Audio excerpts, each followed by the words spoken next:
Hello friends, welcome to my channel Prasad Joshi Astro Universe. The title of today's video is People Who Go Places. Now what does it mean? It means people who rise from very humble position and grow to become leaders of their society. People who see such a spectacular rise from humble positions that people around them find it very hard to believe that these people could pull off a successful feat like this in their future. So what are the combinations that make person rise in life? So we can look at all the 12 ascendants one by one, but I'll be looking only at the four key ascendants which give rise to such spectacular rise in the life of any native. So there are two key criterias which are observed, or key rules that are observed in the life of such individuals. First of all, first house and 10th house are very important in the life of any individual. First house is ascendant house, which is extremely important. It represents who we are, our personalities. And if you have a strong planet present in the first house, it gives rise to people who can think on a very high level. Similarly, presence of a malefic in the 10th house is also very desirable, because especially a malefic like Saturn, Mars or Rahu, a ruthless planet. So the first criteria that such horoscopes seems to be meeting is a presence of a malefic in the 10th house or in the first house, or a ruthless sign in the 10th or the first house. In most of the cases, you will find both the first and the 10th house of such natives have a ruthless sign as well as a ruthless planet. But even if one of the criteria is met and they have a ruthless planet in the 10th house, which is the house of actions, then also you would see that these people have risen very high in their life. This is the first criteria, because these people, they rise to such great heights that they have to step on shoulders of many people, crush some heads in the process. And that is only possible when you have a malefic planet present in your house of karma or action. Benefic planets like Jupiter, Venus and Moon, they can't pull off this criteria, and such people will usually hesitate in slitting throats of people, or in playing politics, and as a result they can't rise to great heights. Now this is not a generalized criteria of, say, 1,000 horoscopes that you will come across where people have achieved something great in their life. 65 to 70% of total horoscopes will fall in the four signs. And what are those four signs? Aries ascendant, Cancer ascendant, Scorpion ascendant and Capricorn ascendant. You will also see a little mix of Leo as an ascendant there, but in Leo ascendant, though they are natural born leaders, you have the sign of Venus falling in the 10th sign. So there is Taurus sign that falls in the 10th house, and as a result these people can't take those ruthless decisions that are required for them to rise in their life, and as a result you will find very few Leo sign people in the top of the bracket compared to these four ascendants. And we are looking at Aries ascendant as an example, but we'll also discuss few other ascendants. So in this case, the first condition is getting met here, which is presence of a ruthless planet in the 10th sign, which happens to be Saturn. Saturn is present in his own sign here, which is Capricorn, and it makes such people very ambitious. These people are extreme taskmasters. They can work relentlessly and they can also make others work for them. Similarly, Rahu is present here in the first house. Even if no planet was present here, Mars was in the second house in this horoscope. Even if it was present in any other sign, our first criteria of having a ruthless planet in the 10th house is met. If it is not there, then the planet needs to be there in the first house. So one of the two conditions has to be there. The second condition that needs to be met is the complementary role of the planets from the triangle 2, 6 and 10. Now this is also called as Artha Trikon, or the triangle of wealth in Vedic astrology. It means that a person continuously gets a trine kind of a support while they are at work. Now if you notice all these signs in the houses 2, 6 and 10 across the ascendants, will have the same energy. In this case, it is the earth energy which is getting propagated continuously, and these planets will continue to complement each other during their mahadashas and antardashas. So the person continuously gets support during the lifetime. So this is the another criteria that needs to be fulfilled in the horoscope of people who rise spectacularly. They get continuous support of planets from this triangle. It is very important because wealth is something that is used as a tool by politicians, industrialists, and all the prominent personalities. Now, whether they use that tool to make more of the same tool, that is money, or they use that tool to grab power, influence people, remain in the position of authority, they continue to get money through their actions. And sixth house is also the loss of your opponent, which is it is 12th from the 7th house. So they are also able to vanquish their enemies in the process. Here we have seen how an Aries ascendant can get benefited because of this combination. Now let us come to the next ascendant, which is Cancer ascendant. Now coming to Cancer ascendant, in a Cancer ascendant, first of all we have to understand that the 10th house is the sign of Mars, again a ruthless planet sign. Here in this case Rahu is present, but if Mars was present or Sun was present, then also the criteria would have been satisfied. In this case we don't have that combination earlier, but you can very well imagine that Sun present in the second house, Jupiter in the sixth house, or Mars and Sun swapping places from second and 10th house, we would have a similar combination as the one that we saw in the Aries ascendant sign. So again, the two criterias of having a ruthless planet or a sign in the first and 10th house, and the triangle of three planets through the wealth triangle, and the triangle of three planets formed through the houses 2, 6 and 10 is getting satisfied. Similar to Aries ascendant, Cancer ascendant is also a ascendant that gives rise to a lot of people in leadership positions. Cancer ascendant is a thinking sign, so if you have Moon present here, then, or even if it is not present and is in a good placement in the horoscope, you will see such people who have a very high level of thoughts. Their thinking is very refined, and they are also able to aid that with a relentless execution, which is what matters in the real life. And as a result, these people also rise to the position of authority. The next ascendant that we are looking at is the Scorpion ascendant. Now coming to the Scorpion ascendant, Scorpion as a sign or as an ascendant is present in the horoscopes of many prominent politicians. Scorpion as a sign is the keeper of secrets. These people are very good at keeping secrets and revealing them at the opportune time. So if you have Mars present in the first house in a Scorpion ascendant coupled with a Sun in the 10th house, then that becomes a very strong combination. And if that is not there, if the ascendant is empty, but if you have Mars in the 6th house and Sun in the 10th house along with a benefic Jupiter from the 2nd house, then also it becomes a prime criteria for a person to rise to steady heights from the place there where they are starting. Scorpion as a sign is always preferred in the first house compared to a 10th house, because their thoughts are hidden and they can keep secrets, but when it comes to action, the action needs to be relentless and something that is very visible to people, something a person with a Scorpio sign will find difficult to do unless you have a strong Saturn in the first house, in which case it will be able to take care of the action part through its 10th aspect. So you will see that there are very few horoscope who meet such criteria. So next comes the Capricorn ascendant. So in case of Capricorn ascendant, the 10th house in normal scenarios is ruled by Venus, which is a benefic planet.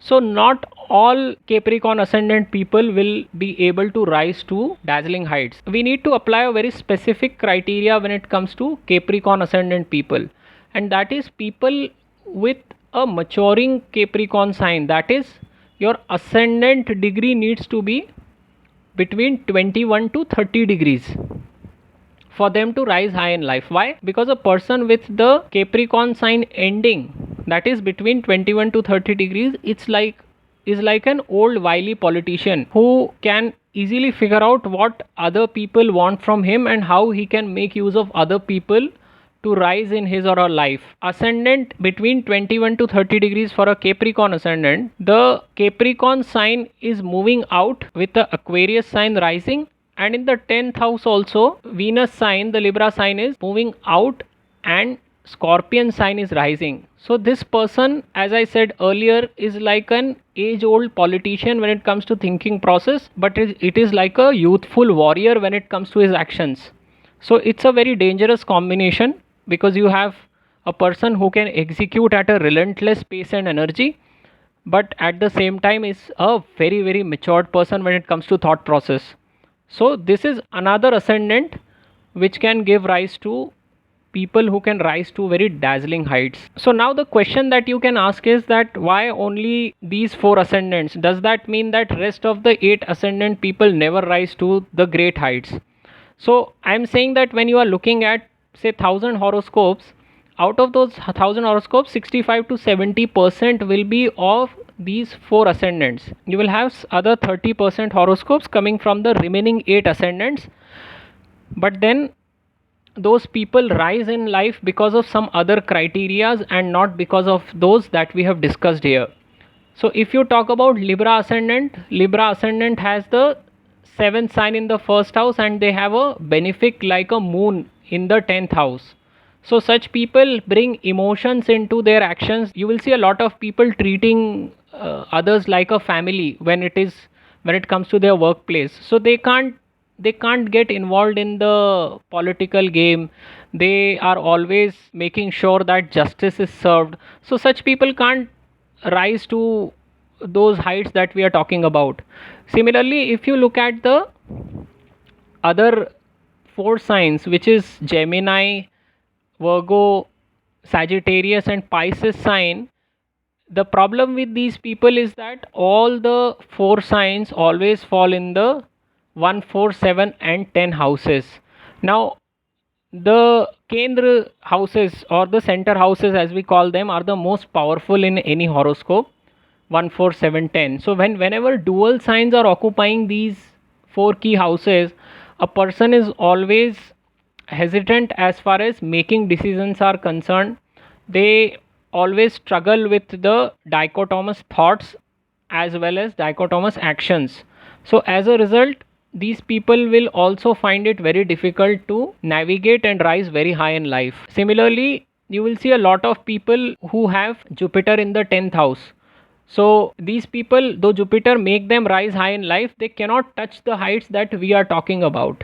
People who build destinies of a nation or who influence masses on a very large scale. So if you compare with all the rest of the ascendants, these four ascendants, which is Aries ascendant, Cancer ascendant, Scorpion ascendant and Capricorn ascendant, they are the ones who decide the future of nations. So this was a summary of what make people go places. If you have liked my video, please do subscribe to my channel and thank you very much for watching this video. नमस्ते दोस्तों, मैं प्रसाद जोशी अपने channel Prasad Joshi astro universe में आपका स्वागत करता हूं। आज हम उन कॉम्बिनेशंस की बात कर रहे हैं जो कि व्यक्ति को जीवन में बहुत ऊंचा उठाते हैं। एक रंग को राजा बना देते हैं, एक प्यादे को वज़ीर बना देते हैं। तो ऐसे कौन से गुण होते हैं लोगों के कुंडली में जिससे वो इतना ऊपर उठते हैं कि उनके आसपास के लोग भी अचरज करते हैं कि अरे ये व्यक्ति कहाँ से कहाँ पहुँच गया। कई बार तो उन्हें खुद भी यकीन नहीं होता कि वो इतना ऊपर उठ जाते हैं समाज में। और हम यहाँ पर उन्हीं लोगों की बात कर रहे हैं जिन्होंने अपने जीवन में बहुत ही छोटे लेवल से शुरुआत की और उन्होंने समाज में बहुत तरक्की की। तो अभी आप देखिएगा कि केवल 4 आपको ऐसे लग्न मिलेंगे जो कि जीवन में व्यक्ति को बहुत ऊंचा उठाते हैं। वो है मेष लग्न, कर्क लग्न, वृश्चिक लग्न और मकर लग्न। और हम एक एक करके देखेंगे कि इन लग्नों में ऐसा क्या होता है जिसकी वजह से ये लोग बहुत ऊपर उठते हैं।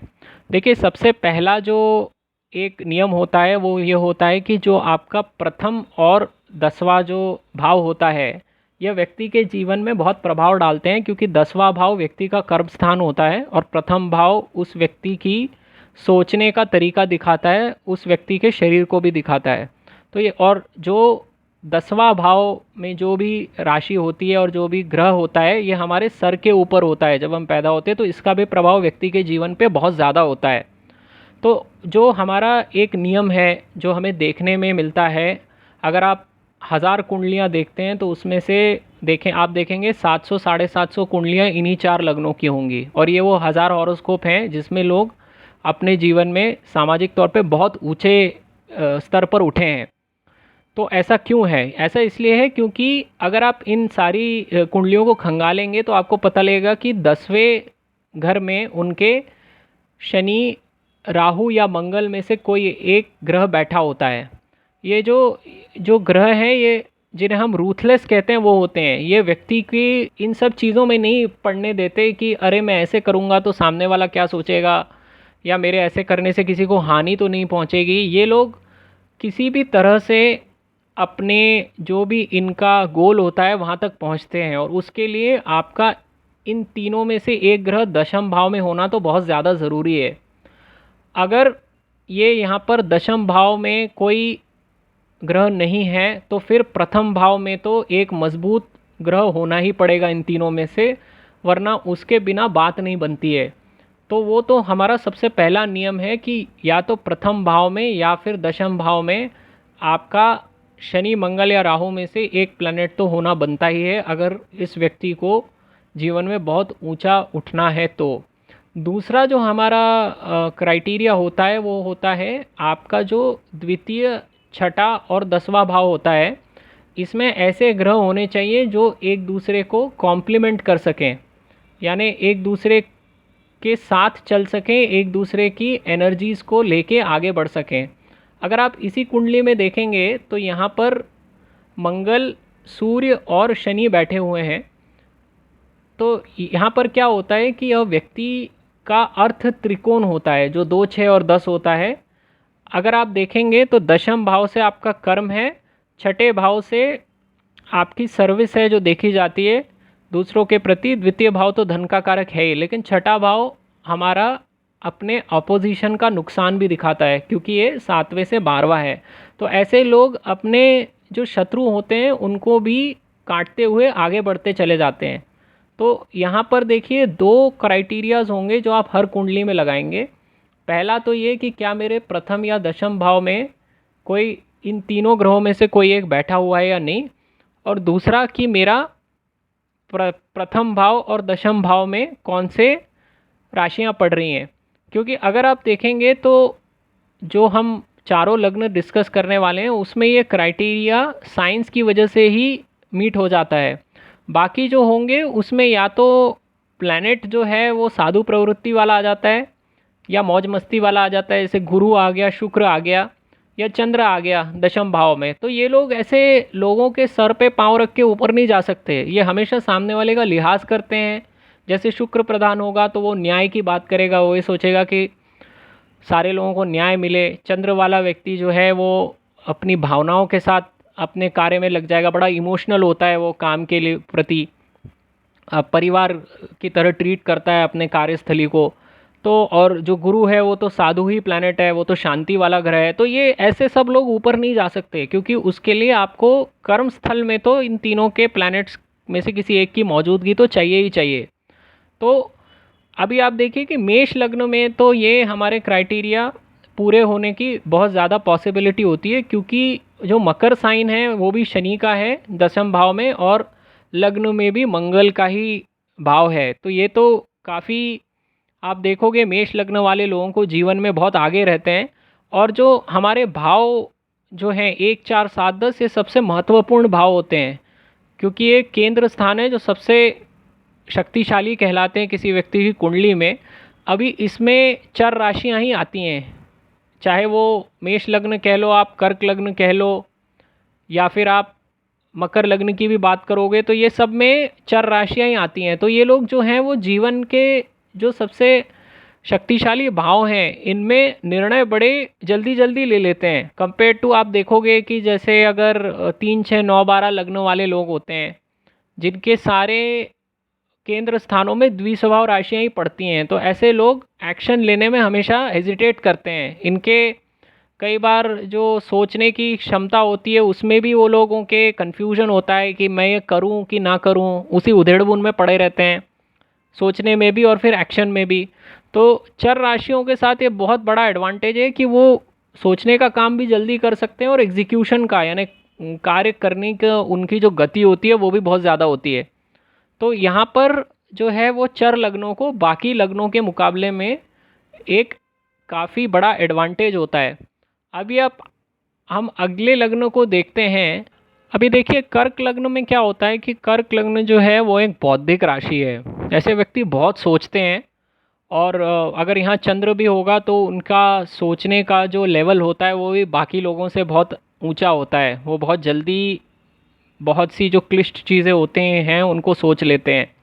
अब यहाँ पर भी क्या होता है कि मंगल की राशि आती है 10वें भाव में। अब यहाँ पे इस कुंडली में राहु बैठा हुआ है, लेकिन अगर यहाँ पर मंगल स्वयं बैठा होता या सूर्य बैठा होता तो भी जो है वो हमारी जो क्राइटेरिया है वो यहाँ पर फुलफ़िल हो जाता, क्योंकि ये तीनों प्लैनेट्स भी यहाँ पर में से कोई भी बैठा होगा। और अगर यहाँ पे मान लीजिए सूर्य या मंगल बैठे हैं और यहाँ गुरु बैठा हुआ है या सूर्य भी बैठा हुआ है, कोई भी ऐसे प्लैनेट्स, 3 प्लैनेट्स जो यहाँ से 2, 6, 10 में आ जाएं और अपनी संपूर्ण एनर्जी इसको प्रदान कर दे, क्योंकि ये फिर से सिमिलर राशि के ही प्लैनेट पड़ेंगे। जैसे यहाँ पे 5वीं, 9वीं और पहली जो राशि है सब अग्नि तत्व की राशियाँ हैं।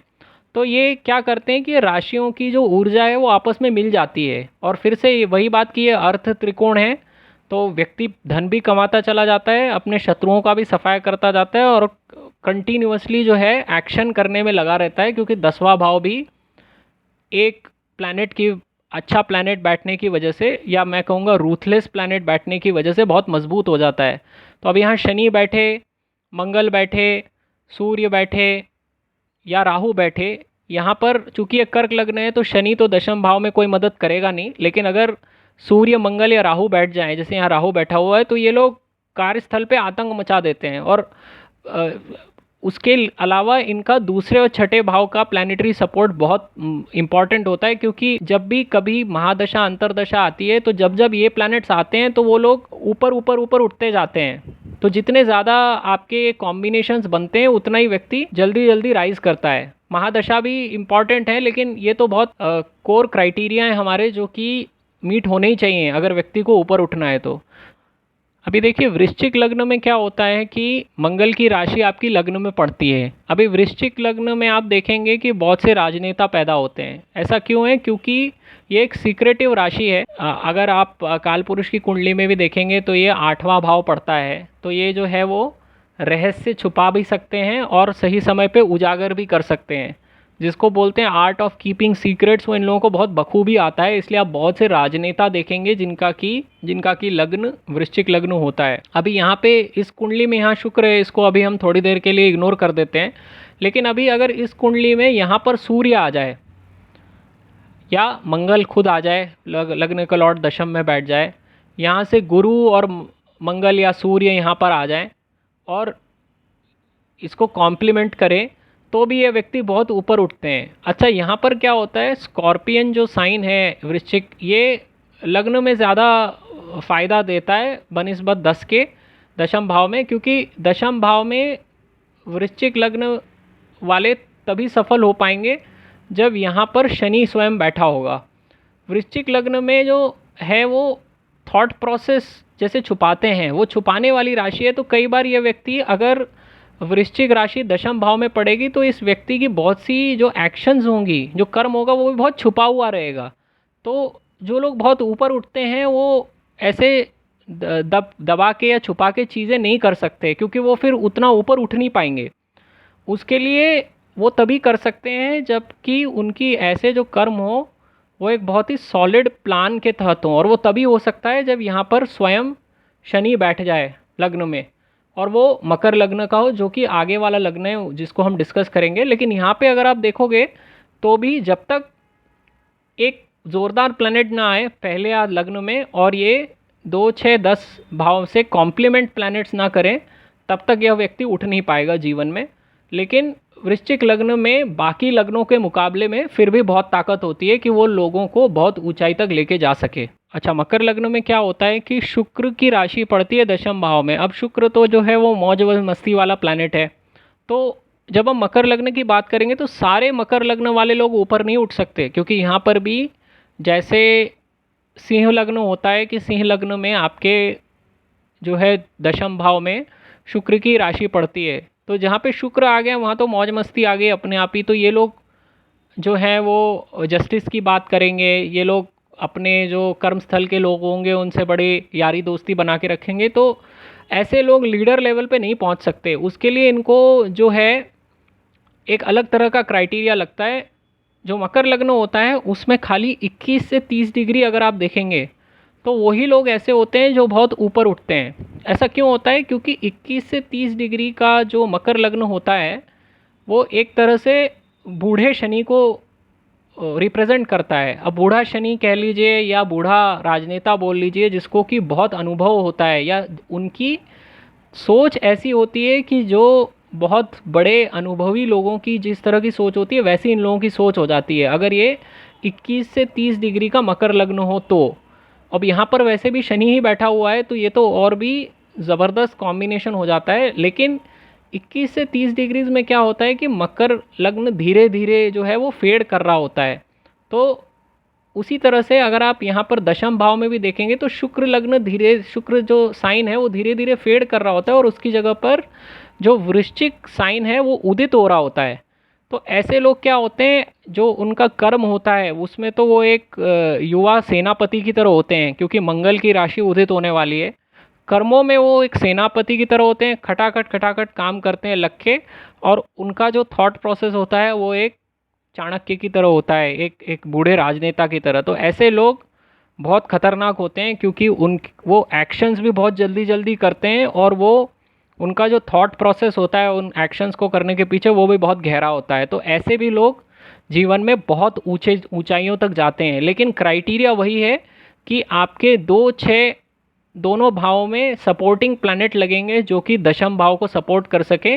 अब यहाँ पर भी देखिए सारी वायु राशियाँ आ जाती हैं। तो ये जो अर्थ त्रिकोण है इनकी जो कॉम्प्लीमेंट्री राशियाँ भी हैं ये भी व्यक्ति को ऊंचाइयों तक ले जाने में बहुत सक्षम होती हैं, क्योंकि सिमिलर टाइप की एनर्जीज़ हैं तो व्यक्ति को सपोर्ट मिलता ही चला जाता है, पैसा कमाने में भी, कर्म में भी और शत्रुओं को भी रास्ते से हटाने में। जो बचे हुए हमारे लग्न हैं वो हमें क्यों ऊपर नहीं ले जा सकते, उसके पीछे भी एक कारण है। देखिए जो 3, 6, 9, 12 लग्न होते हैं, मिथुन, कन्या, धनु और बुध लग्न, इसमें वही राशियाँ अगर जैसे मान लीजिए कि आपका मिथुन लग्न है तो मिथुन लग्न में 6, 9, 12 ये चारों राशियाँ केंद्र स्थान में पड़ेंगी। केंद्र स्थान हमारी कुंडली का सबसे पावरफुल स्थान होता है। यहाँ पे द्विस्वभाव राशियाँ आ जाना मतलब ना तो व्यक्ति की सोच में वो ना तो कोई सोच सकता है कोई चीज़ बहुत जल्दी, ना कोई निर्णय बहुत जल्दी ले सकता है। तो ऐसे लोग बहुत देरी से जो हैं वो चीज़ें करते हैं, इनकी चीज़ें डिले होने लगती हैं क्योंकि थॉट्स में भी और एक्शंस में भी उतनी गहराई नहीं होती जितनी चाहिए होती है। एक्शन जो कर्म होता है वो तो आपको फटाफट फटाफट करना पड़ता है, जो कि आपसे खाली मंगल, राहु और शनि करा सकते हैं। तो ये और गुरु तो साधु संतों वाली राशि है। तो जैसे मीन लग्न हो गया तो उसमें तो अधिकतर साधु संत ही पैदा होते हैं जो शांति प्रिय होते हैं। तो ऐसे उनको वैसे भी आपके जो मटेरियल लाइफ होती है उसमें ज़्यादा जो है दिलचस्पी होती नहीं है, वो ज़्यादातर स्पिरिचुअल साइड के ही लोग होते हैं।